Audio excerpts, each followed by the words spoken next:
I stood at the State House in Hartford about a year ago and announced this candidacy, that we were going to talk about bold ideas with clarity and sense of purpose.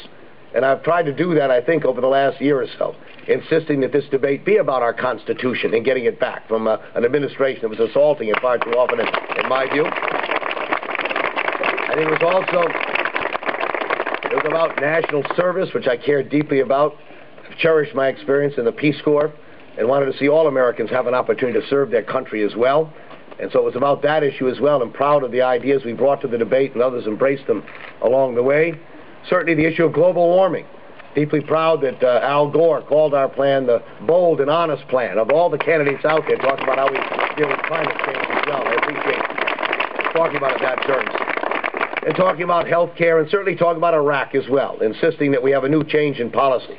And my hope is that these candidates, as they move forward, will not shy away from those commitments as well. The American people clearly spoke about change the other night, certainly did in Iowa. And I'm sorry they didn't understand experience as much, because you can't really get change without experience, in my view, and producing the kind of results Americans are looking for. But they spoke the other day with great clarity. And I certainly want to tell you that I was impressed that so many Iowans showed up.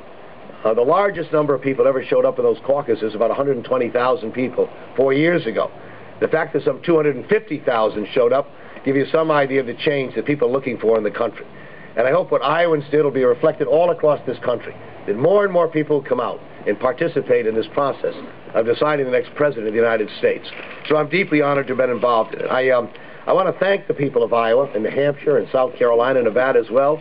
Made some great, great friends over the last year or so. Wonderful, wonderful people. People who stood with me. Obviously, look, from the very beginning, we didn't start out high in the polls and then shrink. We never really grew at all in the polls here on the way. And the fact that people were willing to stand with me and be a part of that and came out was really, really heartening. I can't tell you, to see people who stood up and said, look, we know you're not, breaking through on the polls, but we want to stand with you. I want to thank the firefighters of this country. Pete Pelosi.